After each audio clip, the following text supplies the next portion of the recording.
Welcome to Vayse, a podcast about weird stuff. I'm Peter C. Hine, and joining me as always is my oldest friend, co-host, at least that's who he says he is. I've never actually seen his birth certificate. I haven't verified his identity. I can't prove that he is the man he claims to be. I'm not able to vouch for his motives. We're not in the same room. He hasn't even said the Vayse secret password, and I'm confused.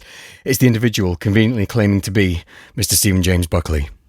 Wow, another amazing intro there from Mr. Hine. Like, if any of you ever were unlucky enough to meet me in real life, you'd be really disappointed that I wasn't the person that he makes out I am. What did you think of that? I tried to put some extra drama into that one. I've tried the approach of the Lovecraftian purple prose. Yeah. This was more of a sort of, like a conspiracy theory sort of run to, it was quite paranoia. It was quite sort of frenzied, and it was good. It was good. Maybe we'll do a best of, at the end. You could grade me on them as well. That would be.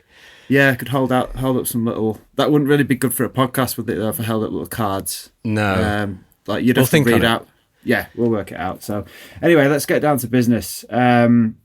So, in the weird worlds of ufology, conspiracy, and high strangeness, there's a lot of bullshit.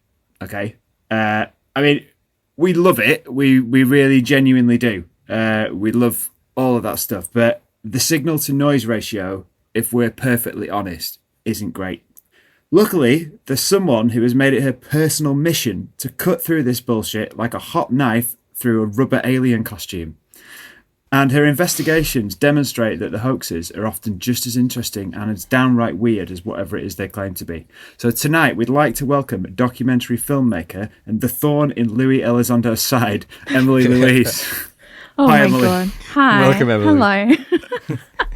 Hi, what an introduction. Thank you.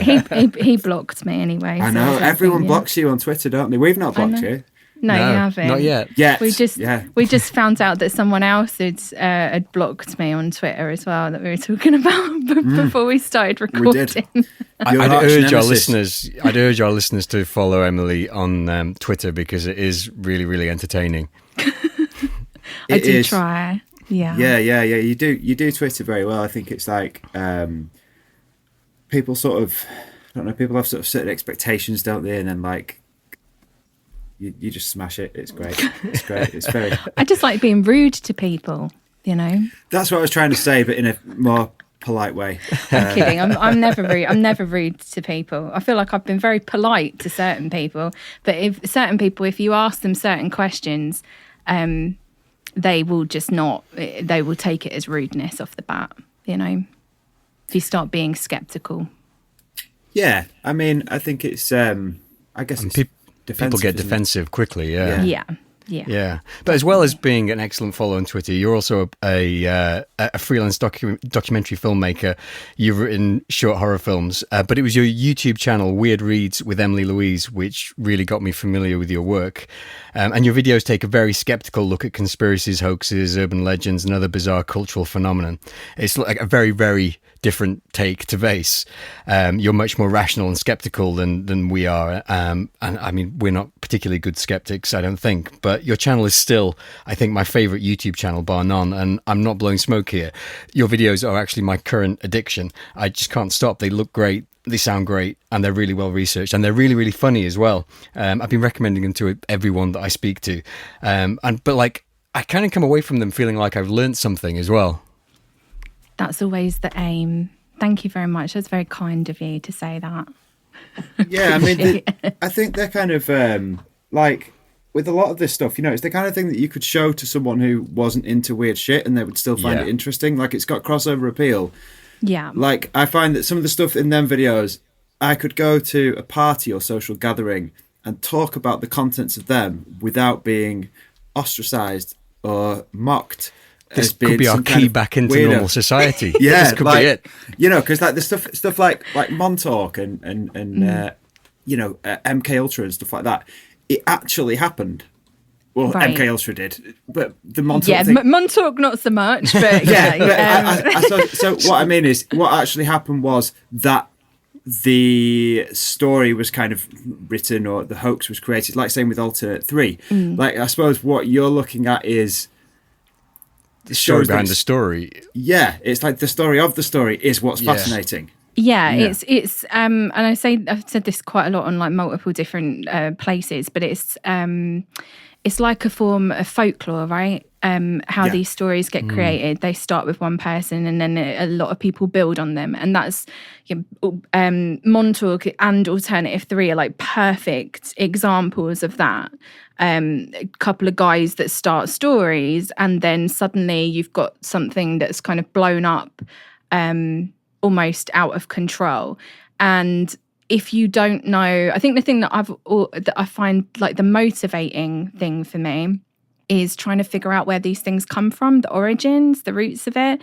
Because when you can see where something comes from, you can easily kind of pick it apart, or you can believe in it, right? I'm a skeptic, but I try and do skepticism in a way that's not like, I would never class myself as a debunker. I'm not really interested in like debunking people's beliefs. I'm more interested in, I guess I just find like where all these things come from and how people create these stories and how the stories take hold to be really fascinating. That's something that that really kind of like drives my research, and I become kind of hyper fixated with it, almost to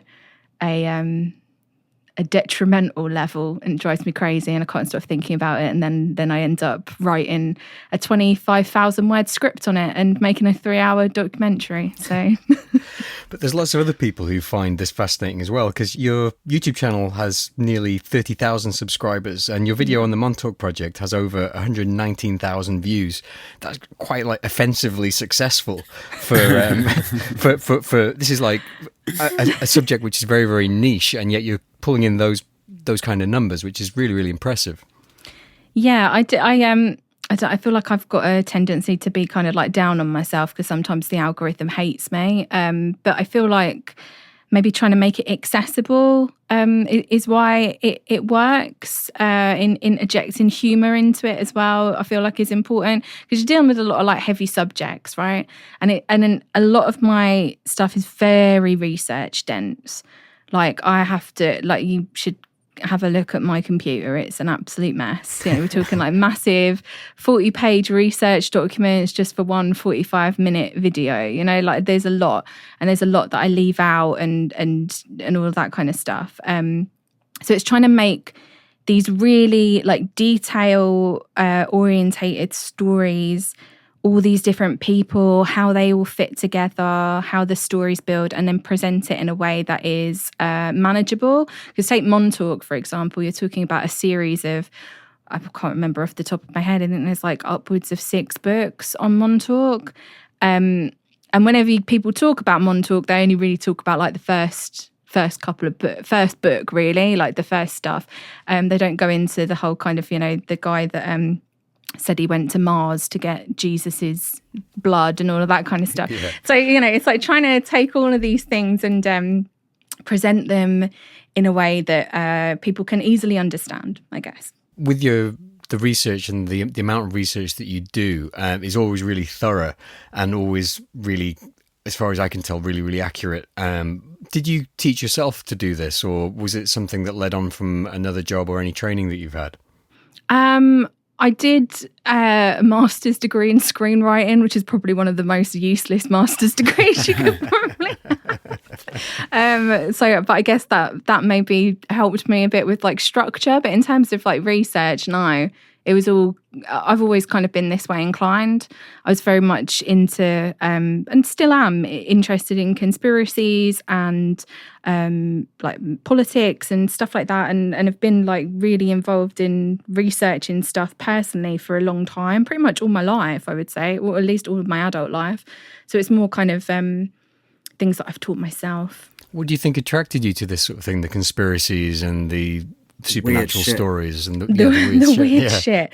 I always go back to blaming my dad for letting me have like free reign of watching stuff as a kid. So I would watch X-Files, I'd watch, you know, all the horror movies, just kind of being immersed in weirdness from a young age. And yeah, that was I think the thing that was like really formative. And then in terms of like conspiracies and stuff, I got like post 9/11, I got really into lots of like researching lots of different conspiracies and stuff like that. So I'm not sure. I just always have kind of been drawn to it, I think. I think it's one of them things where it always surprises me that people aren't into it, because it's just so fascinating. It's like when you think about kind of, even sort of within something like the X-Files, you've got like the conspiracy angle, you've got the aliens, you've got the cryptids, and even sort of, different people can take different things from that. And, some people can get really into UFOs or whatever, but you can also look at it from the point of view of, it's a show about structures of kind of like levels of like deception. Definitely. Well, I think the thing that interests me a lot about X-Files now as a show is you go back and watch it now, especially with the research that I've done, you realise how much of it came from deliberately seeded disinformation put out by, people like Rick Doty and intelligence agencies in the 80s. It's where so much of the mythology of the X-Files comes from, like the Majestic 12 and the EBEs and all of that kind of stuff. It's wild. And that really kind of then pushed it into popular culture, which then reached me as a kid. And then I go on to have a big interest in UFOs and stuff like that. I mean, I used to be a big believer in a lot of this stuff. Believed, the Bob Lazar story, was really into stories of Roswell and all of that kind of stuff, and really bought into a lot of it. And then it's only when you actually start looking into it that you go, hang on a minute, I don't think all of this is right. I don't think this is the truth. When did that moment come for you, or how did you start to do that sort of research that led you to become a skeptic? I'm trying to think. It was probably reading Mirage Men, I would say. And obviously you've had Mark Pilkington on your show before. Yeah. It's probably one of the best books on ufology. I'm not sure. I'm not sure where I can't really pinpoint where it started. I just kind of became a bit more interested in trying to figure out where a lot of these stories, it's like what I said before, it's like the origins of these stories. Where did they come from? Because I find the details fascinating, and I feel like because I've got a little bit of a little bit of like a fancy myself as a private investigator, like digging through, trying to like uncover the truth behind a story. That kind of sent me down the path. And did you find, was the process easy for you to switch your viewpoint, or did you find any resistance within yourself when you were thinking that, or do you find it even more fascinating now that you're doing these investigations? Super easy, because I feel like I was never really dogmatic about it, and I try not to have like dogmatism in I've got my own personal beliefs on quite a lot of things, and I've got my own opinions, but I try not to be dogmatic in a sense of like dismissing other people's experiences. And I feel like that's another kind of differentiating factor. Like I said, I wouldn't consider myself a debunker, because I don't think that, when it comes to like anomalous experiences, right? I don't think that everybody's lying. I don't think that a lot of people are making it up. I generally don't think that people are lying. And I think that in a lot of cases, the things that people express and talk about, it's real to them. So I'm not interested in kind of picking people apart and unless they're deliberately frauding people in a way that is like dangerous and manipulative, or something like that. But if somebody, say like abduction experiences, for example, there's part of me that believes that some of those are real. I don't believe that they are alien abductions. I think that there could be a lot of explanations for them, but I don't want to kind of dismiss people out of hand. And I feel like that's, like I said, something that maybe differentiates me from other skeptics. That's a good stance to take. I think it's like, we've been doing this podcast and sort of actively looking into this stuff for sort of 18 months, just over a year, something like that. And I found that my position has changed. Yeah. It changes. Like I was saying to Hine earlier today, that about my current position on UFO related things, and it's like it will change. I certainly don't believe I'm a big fan of Mirage Men. I believe that a lot of the things that people see in the sky are military craft. Yeah. I just think that that's like, I think that there's probably, but I do think there's something in people's experiences and whether there's somehow something neurologically that's happening, which is kind of almost inserting elements of like a modern folklore into an experience that is almost like a religious experience that people can't understand. I don't know. But anyway, I guess what I'm saying is with something like ufology and things like that, I think the healthiest position to have is one that moves. Definitely, but it has to move with the evidence, right? So it's like a lot of people now are kind of very much behind people like David Grusch, for example, and it's like, where's the evidence? There's none. It's all it's all hearsay. It's I've heard it from somebody. Who has he heard it from? The same old people that have been selling UFO stories for the past decade or more. So it's I understand why people want to believe in UFOs, like as a concept, like alien life. I don't personally think it exists. If it is proven to exist, my opinion will obviously change, right? But right now, I feel like I feel like you can explain what some people are seeing and experiencing in many different ways. Without debunking them and dismissing them out of hand and saying, oh, this person's crazy, this person's lying, they're making it all up. That's where I kind of try not to stray, except for some cases where I think some people are lying and deliberately being manipulative and are probably making it up for nefarious reasons. And there's quite a few examples of people like that.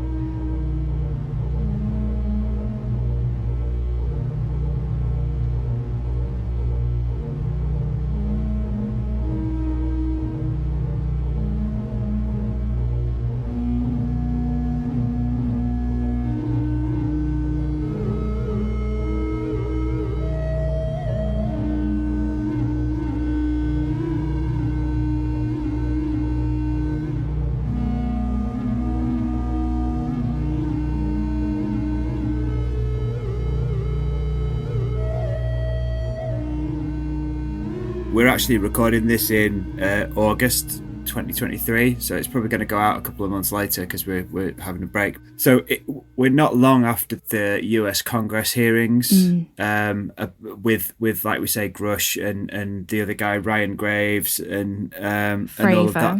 Yeah.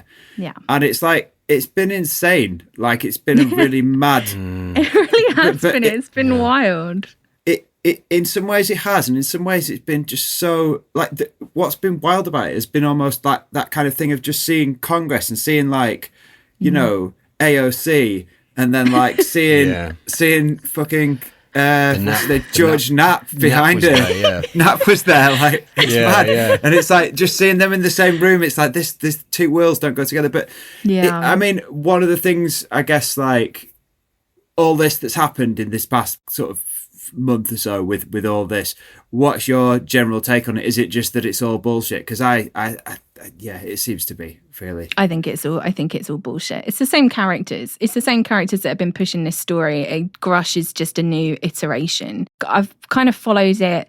I wouldn't say like as closely as some people. Obviously, there's loads of people that are following it like really, really closely. But from what I can see, it's just the same character that's been hanging around with all of the same people. Almost, and I know that some people might take offence at this statement, almost as if he's been groomed by the same group of people. The thing is that people really, really need to read Mirage Men because it's weird once you get down to these, because when I first read the Grusch interviews, the News Nation stuff, I thought like, some of this could be actually interesting. I mean, I wasn't sort of taken in by it thinking it was aliens or whatever, but I thought this is going to be interesting. And then when you hear him at the congressional hearings, you can basically do a tick box exercise of the Mirage Men thing, even to the point where I think there's a bit in Mirage Men in the book where they talk about how new recruits, used to sort of be eating their lunch or something, and they'd basically send people in to speak to them and feed them little bits of misinformation. Just very, very ambiguous bits and pieces that they could then sort of glom onto, and almost like an experiment. And this, you kind of see that happening in the things that these people are saying, and I think if people read Mirage Men, they'd have a much more focused view of what was actually happening here. Oh, absolutely. And again, like going back to, I mean, obviously it goes way back to the whole beginning of this thing in the late 40s, but specifically looking at like 1980s ufology, and I think that's why I've kind of decided to take a closer look at it with like current videos. I'm not sure where I'll be at by the time this podcast comes out, but looking at cases like what happened to Paul Benowitz and all of the sowing of the UFO disinformation in the 1980s with Majestic 12 and stuff like that, and that's really kind of, even though it had obviously been around beforehand, like that's where this kind of idea of like a crash retrieval stuff with Roswell coming out very late 70s and into the 80s, that story becoming popularized again by people like Bill Moore, Stanton Friedman. That's where you kind of have a lot of this like myth building that is then carried on to this day. One of the like most glaring things to me is that you've got like Rick Doty, who essentially may not have created it himself, but was involved in the disseminating the idea of extraterrestrial biological entities, which then obviously makes its way into the X-Files and has now made its way to David Grusch. It's just like UFOs are now UAPs and EBE is now a non-human biologic. It's the same stuff. And that's I think the thing that really fascinates me about this is if you go back and you try and trace the origin of it, you can really start picking it apart. And I guess the thing that's like really, I'm going to say sad, but disheartening to watch is just how much this story has taken hold when there's really like nothing to it. Like there's no evidence. Of course, I don't know what David Grusch says in private, what evidence he has in private that he supposedly can't share with everybody else. But I feel like if you're going to get it up in front of the entire world and tell people that that we've essentially got dead alien bodies, that you should be proving it somehow. I mean, that's one of the things that's so wild about this, isn't it? Is the fact that he's getting up and saying these things so publicly in front of millions and millions of people. You wonder what that means, like, is he just getting up and lying off his own back, which seems really unlikely because of the probable consequences of getting up and doing that? Yeah. Or is he being put up to it? Does he actually believe this? Or has someone basically said, say this and you'll be all right, sort of thing? Yeah. I just can't work it out. And what do you think is really behind all this? Because we said that, I mean, it seems like bullshit, what's actually happening, what's actually being said. But what is actually going on behind the scenes here? Is this to do with the industrial military complex and that kind of thing? Or I wish I knew the answer. I wish I knew the answer, because part of me says, they don't need a story like this to drum up money. But obviously a story like this works incredibly well in their favor. I honestly couldn't tell you. I really couldn't tell you whether it's kind of this push of between UFOs and religious belief, which also seems to be happening. You've got, like people with, like Diana Pasulka is a big proponent of that, and the Chris Bledsoes of the world, and people like, you look at some of the intelligence officers that are claiming to have contact with non-human intelligence, like people like Angeli, for example, or John Ramirez, pushing this idea of almost, well, Diana Pasulka says it herself in an interview, that her guy from NASA that she used in her book American Cosmic, Tim Taylor, I think his name is, said that in the hierarchy of beings, it's something like it is God, angels, non-human intelligence, intelligent factions of the intelligence community, and then us, just us regular humans. I don't understand how people can listen to that and not feel slightly disturbed that, you've got somebody who's claiming that the intelligence community are almost at a level above human. That becomes quite disturbing. Yeah. And this whole thing about the church as well, well, I say the church is in religion rather than pointing the finger at any particular denomination or whatever. Yeah. But I've heard this a lot recently from a lot of different people who are all sort of noticing the same things, you know, the same tweets from certain people pushing a certain agenda, and whether it's, I mean, like one idea I heard was that it was like an idea for Catholicism to be able to kind of gain a bit of control again by claiming the disclosure zealots as their own, and welcoming them into the fold and that kind of thing, which seems kind of far-fetched, but at the same time, the way that the disclosure movement is going is really weird and quite disturbing to watch when you see it play out on Twitter. I mean, I'm always fascinated to see it, but the way people were crying after the congressional hearings, when there was literally nothing said during those congressional hearings, it's absolutely. I mean, this is like religious fervor that we're seeing. Yeah, I was going to say, like, we're almost in like a privileged position to be watching the creation of a religion, or like the early days of a religion. See, I would see. This is where I have a bit of it, because although I agree, and I do agree, because it is really taking like a real kind of religious push or slant. You know what I mean? Anyway, yeah. It's always had that. And again, this is something that I'll probably dig into at some point on my channel. But the links between like all of the old UFO contactees from the 50s, right, 50s and 60s, and their links to the Theosophical Society and groups like the I Am movement, which is Guy and Ed the Ballad, all of that kind of stuff. It's been really, since its birth, has had a religious slant to it, and I think maybe it's more prominent now because of social media. You get to see it a lot more. Again, like there's other people that are saying like, oh, UFO disclosure's becoming like QAnon. It's always been like that. Like 1980s ufology, perfect example, with all the John Lear coming out and Bill Cooper, and I've got a top secret Q clearance, and I'm going to tell you I'm a secret whistleblower, and I've got the truth, and listen to me, I'm not going to steer you wrong. Like it really is just like the it's just like the reiteration of the same stuff. The interesting thing is that with, say, like the I Am movement, you had Guy and Edna Ballard, and with QAnon you had Q. Yeah. So it makes you wonder with the disclosure. There isn't one single figurehead, or there doesn't seem to be, or there isn't an obvious one that could be followed, like a cult leader or something like that. And that makes it kind of more interesting, because it's almost as if it's like a cult forming, which is up for grabs. Yeah, I guess so. I feel like it's more. There's definitely figureheads for this kind of wave of disclosure. You've got like your Lou Elizondos, you've got Christopher Mellon, Tom DeLonge, which is great. You've got all manner that David Grusch, Ross Coulthart, all of the Jeremy Corbell. I'm just going to name names now, but you've got this kind of.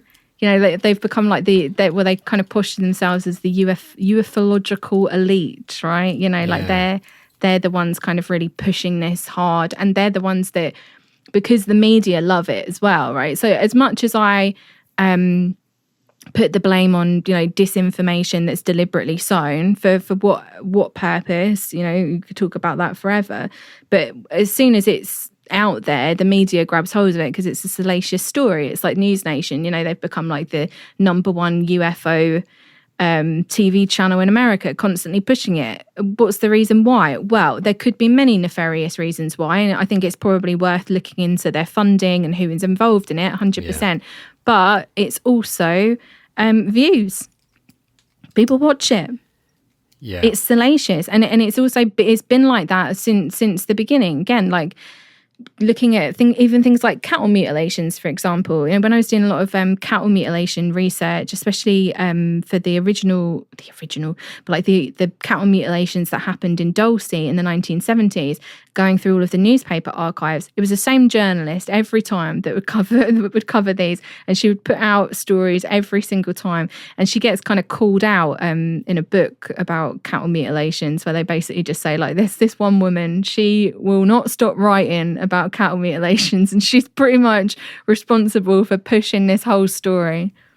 Yeah, and when we had Nathan Paul Isaac on from the Pennyroyal podcast, he was talking about how some of his research had been into cattle mutilation and how the numbers had been inflated so that it looked like there was like an epidemic of it across the United States, when actually what had happened is I think from what I've looked into it, was that people were basically saying, there's been 5 mutilations within this area, so multiply that area across, and therefore you inflate the numbers by orders of magnitude. And the guy that did that was a guy called Howard Burgess. I'm pretty certain it was him, because they write about it in this book, Mute Evidence, which is a really good book. It's quite a debunky book, and I don't think it covers everything about cattle mutilations.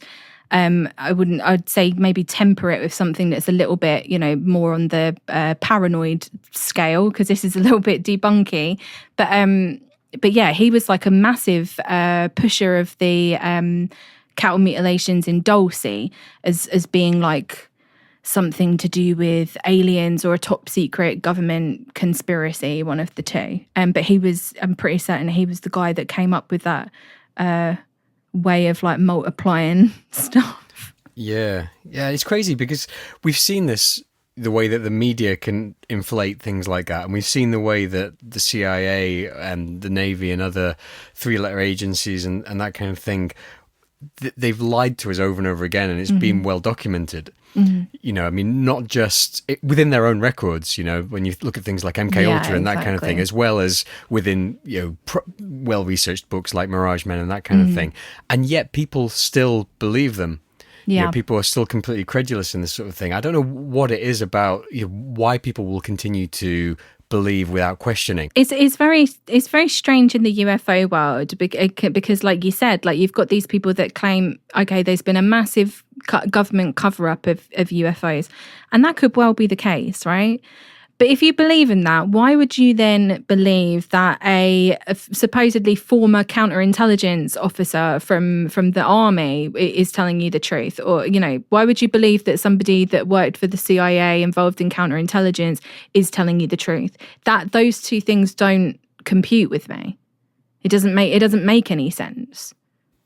No, I mean it's like a paradox, isn't it? It's like the government are hiding something from us, and also the government are telling us the truth. And they may well be. They may well. And the thing is, I wouldn't put it. I would say, as of right now, I don't believe that aliens. I believe that there's probably aliens that exist out there. I don't really buy into other theories of aliens like existing on different planes of consciousness or anything like that personally, although again I'm not going to discount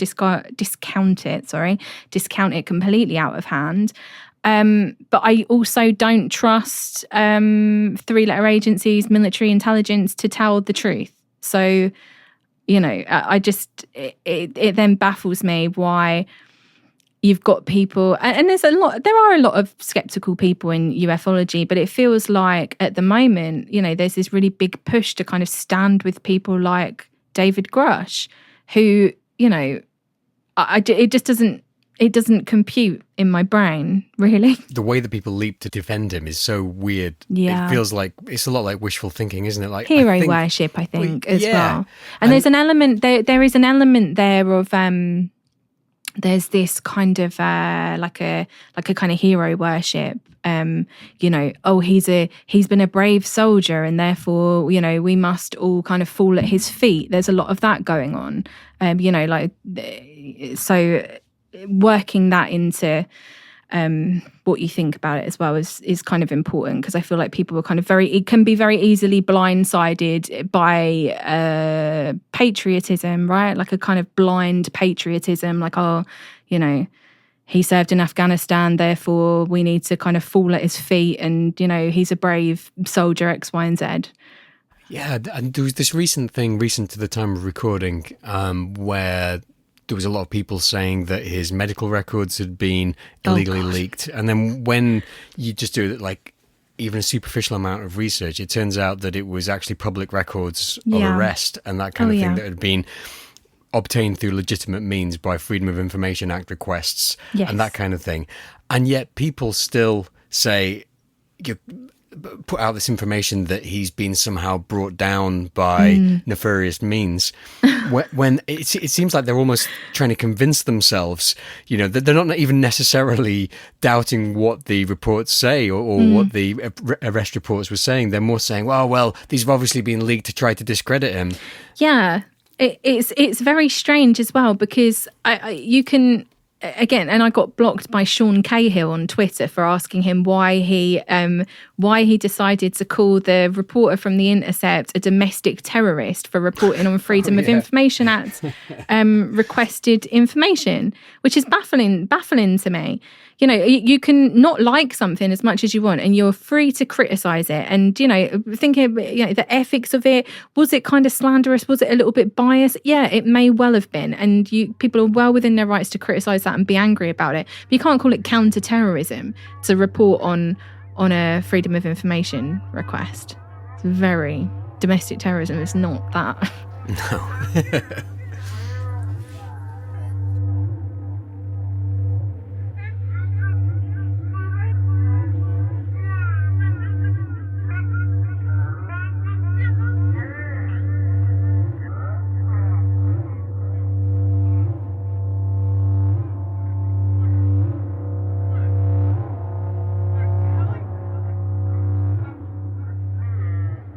When you think about all of these sorts of stories or myths or hoaxes or all these areas in which you look at, going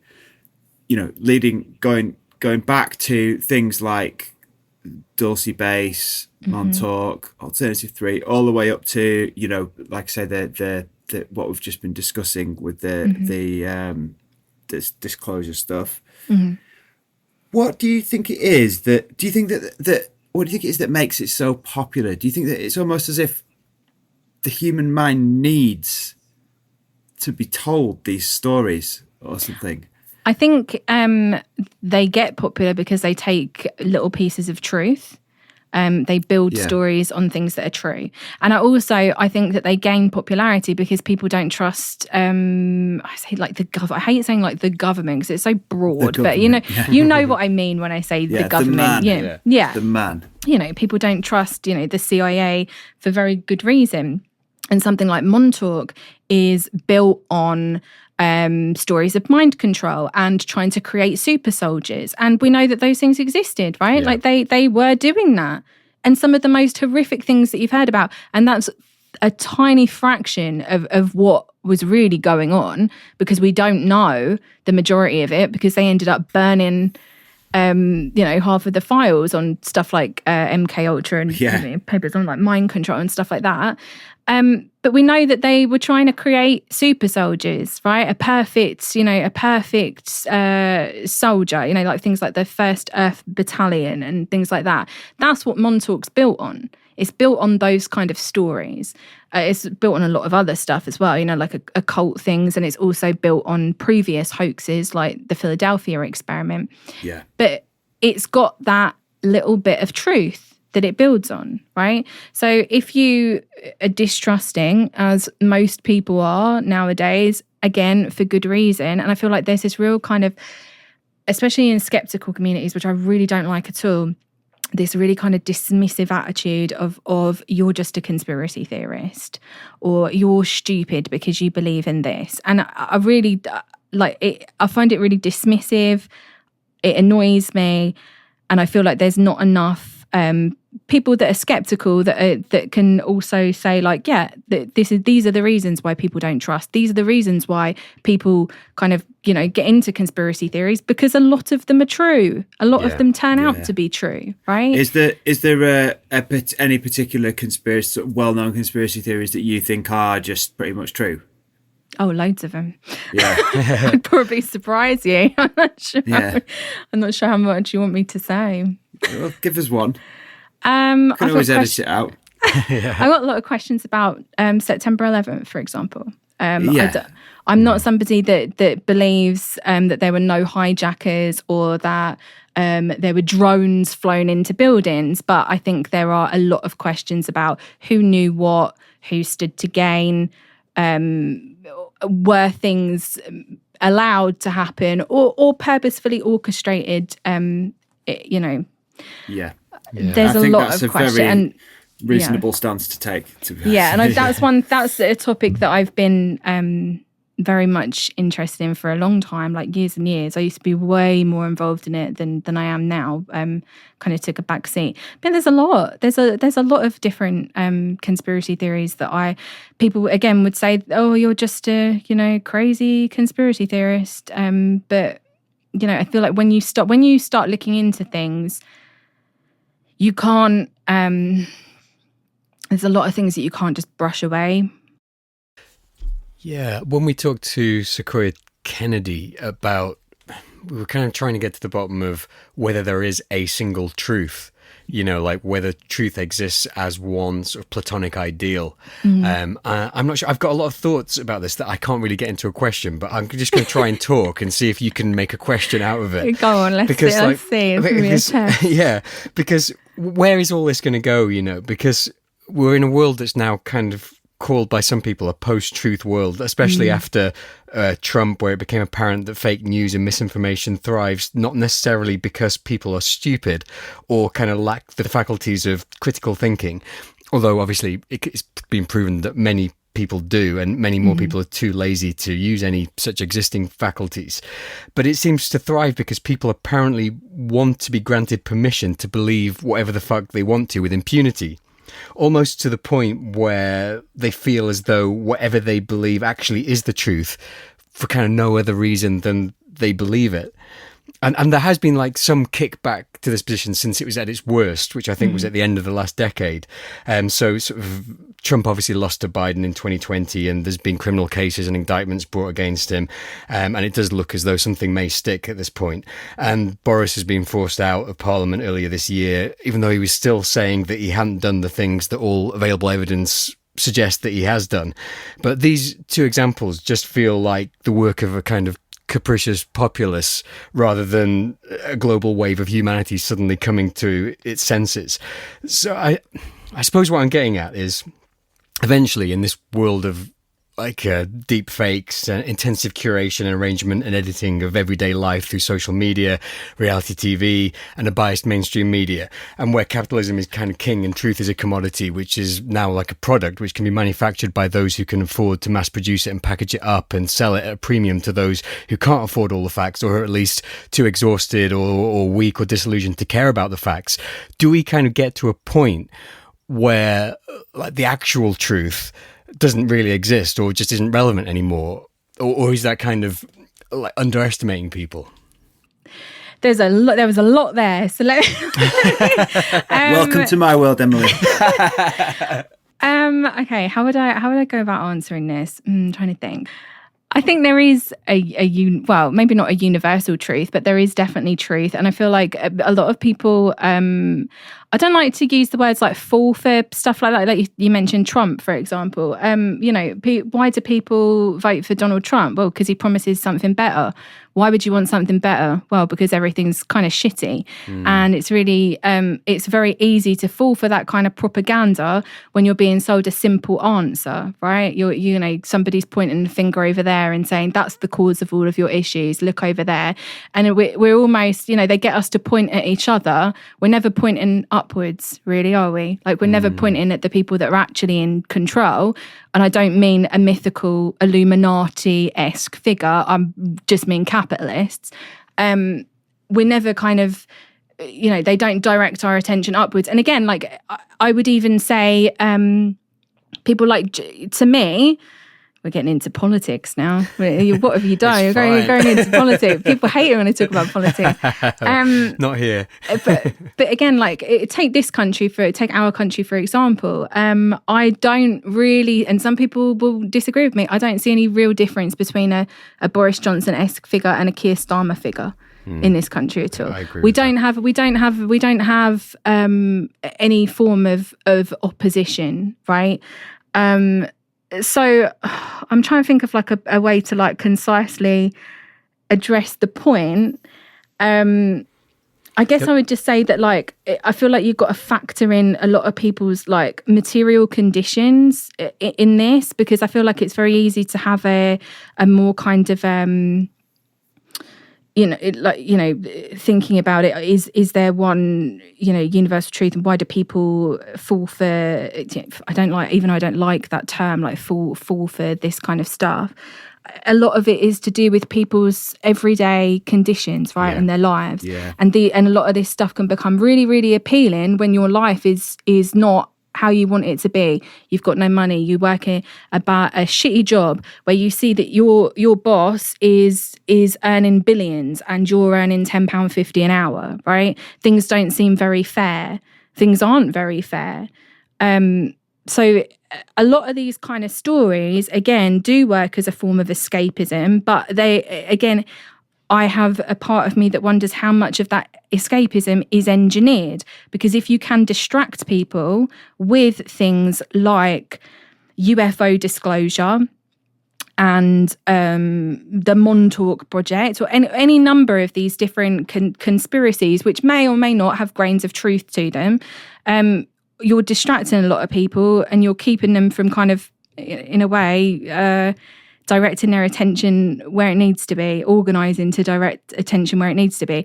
And you're also, a lot of this is designed, I feel, to dismiss conspiracy theories as crackpot, fringe, don't listen to these people. It's like that whole kind of Hillary Clinton thing, like these are just a basket full of deplorables.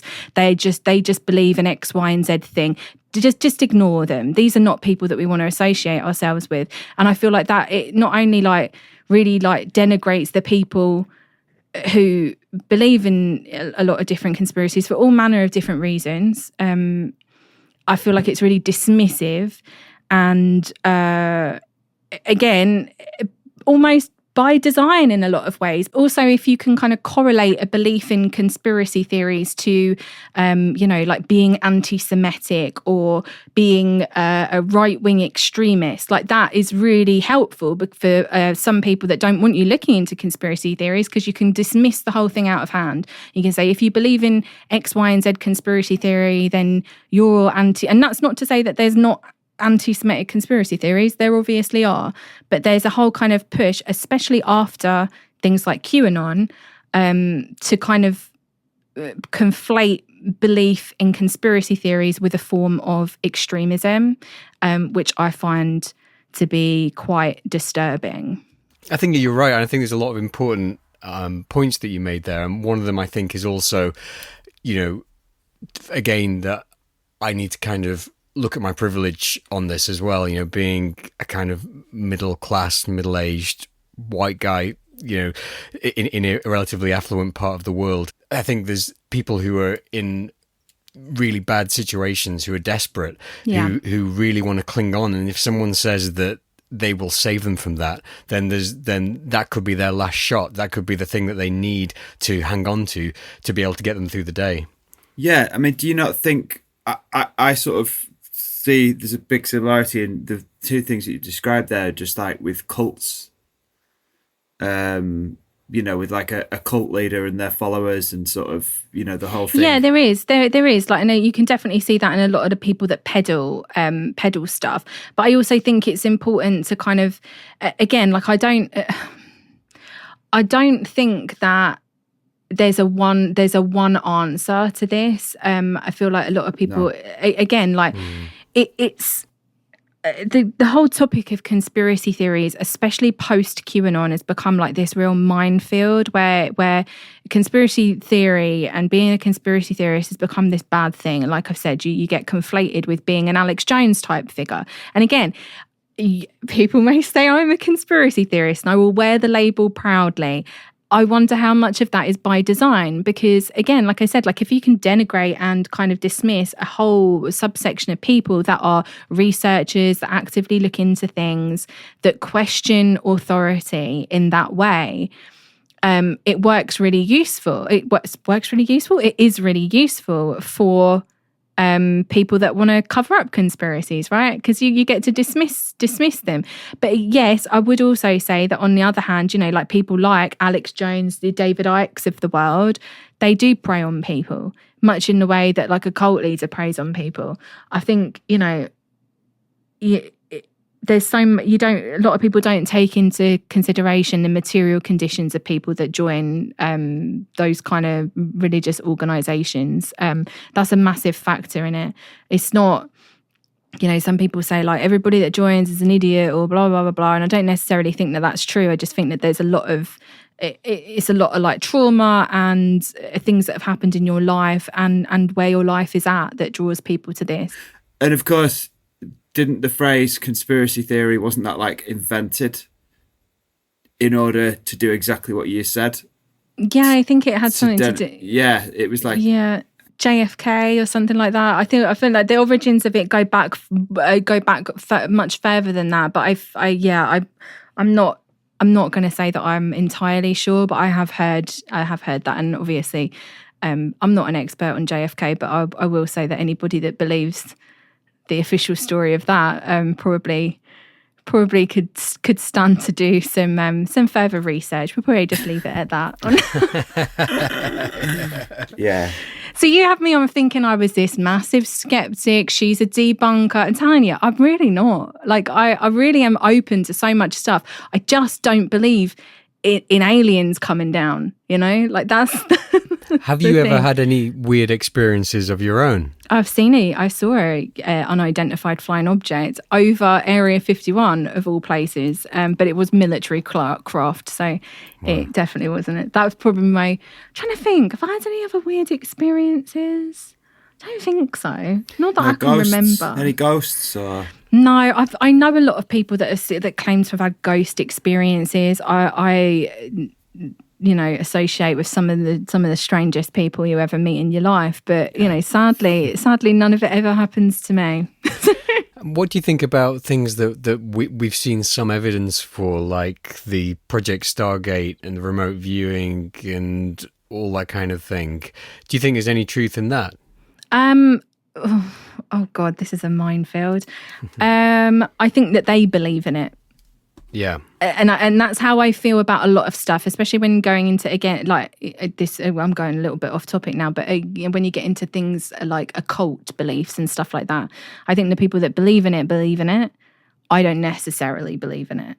I don't think that, from what I have seen, I don't really believe that remote viewing is possible, but it could well be. Who am I to say? You can tell I'm too scared to take a position on this, right?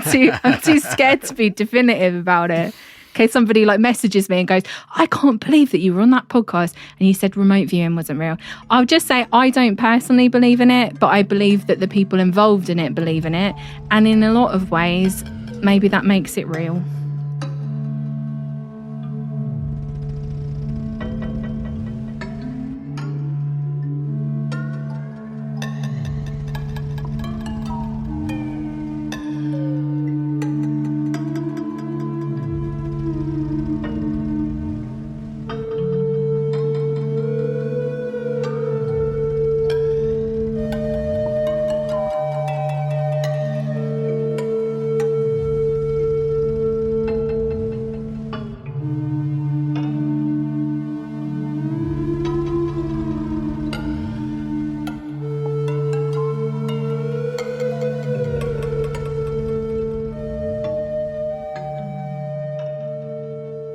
One of the things that I've noticed you seem to be interested in, if I look at sort of the totality of what you've done, is often the people's reactions to these things rather than the things themselves. So it's almost as if you're more interested in people's responses and then the myth building around these incidents or whatever, as opposed to the almost the thing itself or the story itself. And do you have any kind of particular interest in almost like psychology or sort of things like that, like the way people's brains work? Is that an angle that kind of interests you? Oh, definitely. Yeah, definitely. I wouldn't say so much, like technical psychology or anything like that, but more kind of, like, yeah, the human element of it and how it then impacts people's lives. Because it does, like, massively. A lot of these stories, and a lot of the ones that I've covered on my YouTube channel, they do massively affect people's lives. So take things like the secret space program, for example, that it has become a real massive subculture. A lot of people won't be aware of it. It kind of operates well outside of the mainstream, but for a lot of people, that it's their entire life. It's built on, again, some nuggets of truth, and I don't ever want to come out and say that I don't think that there's no secret space program, or there's not things that we don't know. I'm sure that there are, but the idea of a secret space program that is propagated by a lot of these characters, I don't think is real, right? But it is for so many of these people, and they believe it, and it becomes their entire life, and they hang out with all the same people, and they all believe in the same things, right? And it in a lot of ways, and I tried to kind of hint at this towards the end of my documentary on Alternative 3. It's it doesn't like improve people's lives, right? Because it sends them down a rabbit hole that I think is very dangerous, and it also keeps people distracted and all of that kind of stuff. But there is like an element of community involved in it, and you'll find that a lot of the people involved in it have been through some really rough stuff, and inside a lot of these communities, they find people that they can, hang out with, talk to, and all that kind of stuff. So from that perspective, you talk about like escapism from the banality of life, and escapism from, again, like your material conditions. Because if you can imagine yourself as a super soldier, right, you're, superhuman abilities, and you've been off to Mars, and you've been there for 20 years, and you've been fighting reptilians and doing all sorts of stuff. Like, that's a lot more interesting than I have to go to work, my 9-to-5 job. I get paid barely anything. I can't afford my rent. Food prices are insane. Day-to-day life can be really bleak for loads of people, majority of people. So I don't blame a lot of people for getting involved in this kind of stuff and like buying into it, because it can be really appealing, right? It's like you're almost like playing a game. Yeah, like it almost becomes like an ARG or something, doesn't it? Yeah. Do you ever worry about the consequences of what you do in terms of like the videos and things, and do you ever worry that someone will like play some kind of hoax on you or anything like that? I almost wish that somebody would. I think it would be hilarious. I feel like I could maybe discern it pretty well. Somebody started blowing up my emails with a bunch of weird things. I think I'll probably just find it, well, people do anyway. But I think I'll probably just find it funny. I think in terms of like the things that I worry about, I worry that I don't want to come across like insensitive to people.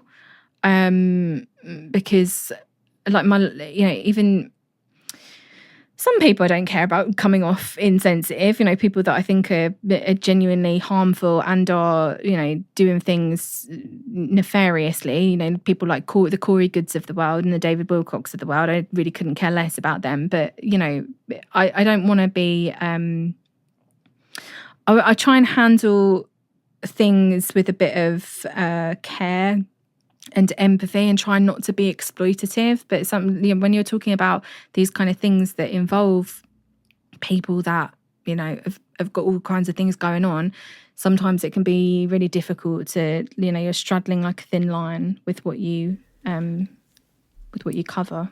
I do think you do a good job of that. I think that the empathy really does come across, and I find it quite. I find your videos quite a comforting watch and quite a comforting listen, and I don't feel at all that you are, dismissing other people's views or beliefs. I think it's more of a, here are the facts. And it's quite, there's you doing that. There's people like Mark Pilkington doing that. What do you think it would take to be able to... What do you think it's going to take to change people's minds, I suppose, is what I'm thinking. Because these things like your videos and Mirage Men, they're out there for people to find if they're looking. But a lot of people seem happy not to look. Yeah. I think, I feel like one of the most important things is like not to, this is why I really don't like the word debunker or people that just set out to debunk, because I feel like that can end up pushing people further into set beliefs. I try and approach it with healthy skepticism, but without dogmatism, right? So I feel like when you start to get really dogmatic about stuff, so if I'm on there saying this is all bullshit, don't believe it, and you're an idiot for believing this, and this is why, that can be a really off-putting approach, right, to people. Like, you can really kind of like get people's backs up. I feel like you just got to, you know, keep at it and hope that people find it. And I've had quite a lot of, especially on like some of the videos that I've done about like, you know, the new, like some of the figures like in the new age movement and stuff like that. I've had quite a lot of comments that people are like, oh, you like these videos kind of helped me unpack a lot of things from my childhood and a lot of the beliefs that I was brought up with and things like that. And, you know, again, like trying to make things as accessible as possible. And I think like video is a really good format for that. It you know, video and audio especially are really like useful ways of getting you know, getting different bits of information out there, and just trying to do it in like a more kind of concise and entertaining. Like, it's got to be entertaining, because otherwise what's the point? Nobody's going to want to listen to it. Nobody's going to want to watch it if it's not entertaining. Is that one of, when you started out doing these videos, was that actually one of your intentions? Did you actually think, do you know what, I'm going to make these videos and they are going to help people? There are going to be people who think, oh, that explains something that happened to me as a child, or they're going to think, oh, that, you know, this is going to change my belief about something or whatever. Did you go to it with the intention of sort of changing minds, or did you just think, I'm going to do this for a bit of fun? It was just for me, really, because I find it interesting. I thought, well, how can I take this research that I'd be doing anyway and kind of package it up and make it accessible for other people, right? I didn't go into it thinking, oh, these are specifically going to help people. I went into it thinking, I enjoy doing this, and I hopefully some other people would enjoy watching it. Yeah. That's a common mindset, that almost like what we had when we started. We didn't know whether it would touch anyone else, but we would be doing this stuff anyway. We'd probably be having very similar conversations between me and Buckley anyway. Just alone. Yeah. And, I love it made sense to put it out. You said that you're not sort of worried too much about other people's intentions towards you once they've watched your videos, but do you ever worry that, like, when you're looking into any of this stuff, that you might suddenly just go native, or there might be something that you get sucked into a rabbit hole on, or anything like that? Oh, that happens to me all the time. Well, I don't end up believing in it, but I do end up falling down some pretty wild rabbit holes.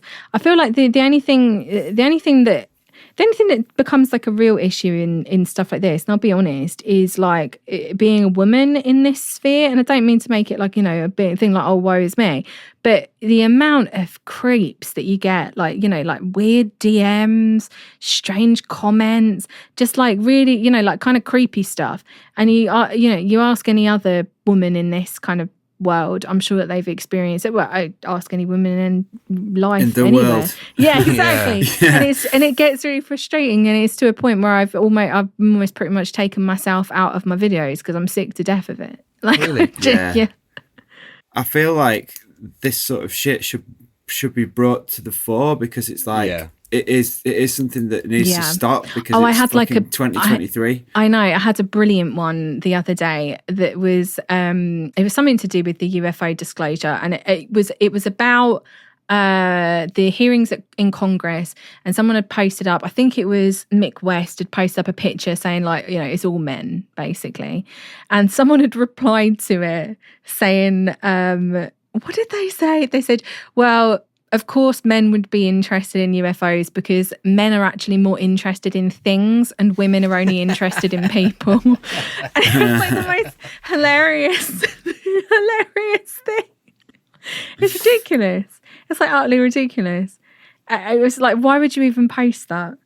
I think I retweeted it. I was like, I'm not interested in UFOs because famously I'm a woman, so therefore I'm only interested in people, and UFOs are things. It's ridiculous. But are they things? We don't know. This is it. This is And there are, there's a human element involved as well. He could have been onto something, couldn't he? Could have been cooking with that. God.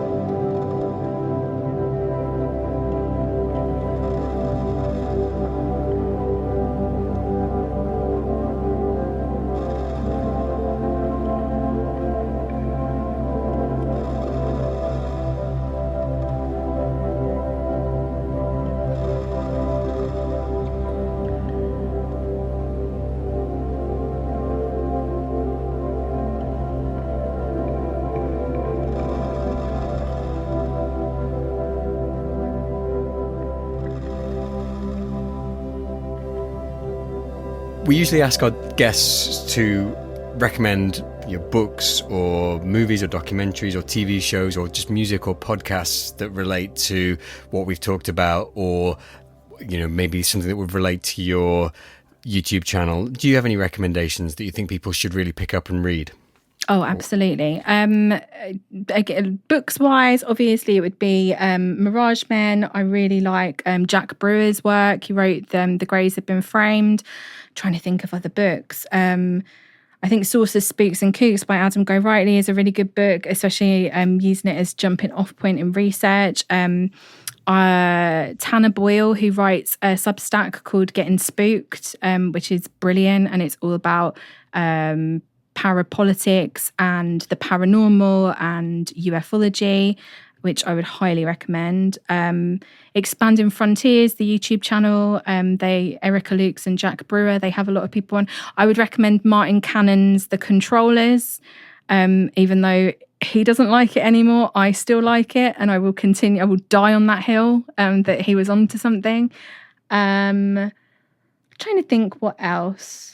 Probably given you quite a lot. Stephen Cambian's Truth Seekers I'm a fan of, even though I know he's not for everyone. He can be quite abrasive, but I think he's great. I think, I've probably missed a lot, but I think that's probably excellent. That's like my really top good list. Selection. Yeah. No, that's good. That's good.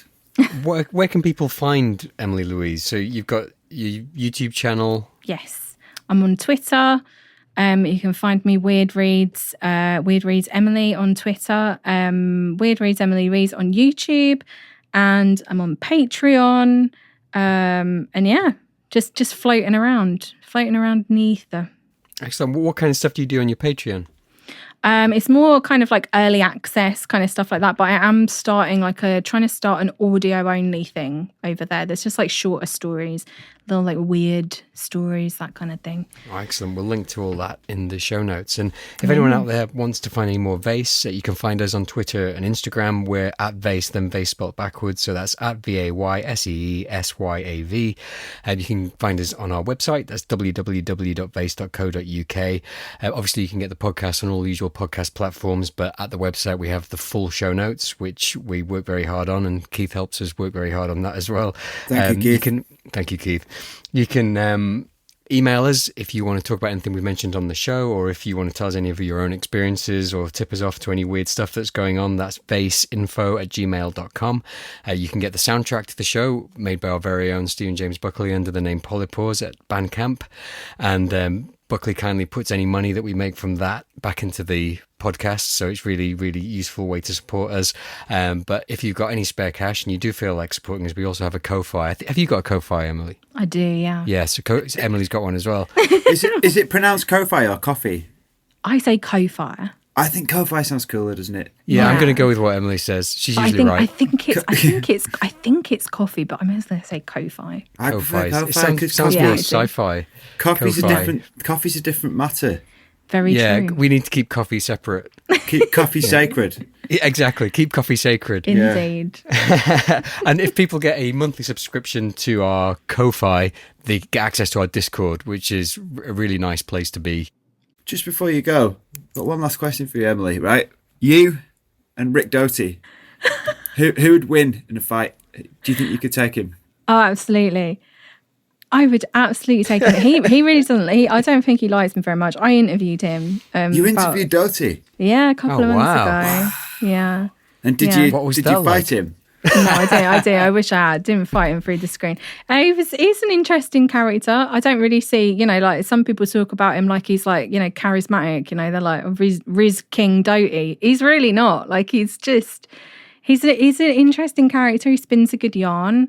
He told me that I would never make it in the world of intelligence, which I take as a badge of honor. Yeah, I take it as a badge of honor. I was like, absolutely can't think of anything I would least rather do. But yeah, I think I could take him. Do you think Doty would fight Dirty? Doity. I think that he would be a bit of a hair puller. Yeah, definitely. I do. Yeah. Yeah. Well, absolutely. Doty. Yeah, don't sue us, Doty. We didn't. Oh, he won't sue anybody. He's just he's a strange character. But again, I feel like he becomes this kind of he's like this kind of pariah, right? He's like this kind of like the looming figure over the world of ufology. And again, I wonder, like, is it again supposed to be like that? So we all just look at one person instead of looking at other people, Yeah. Excellent.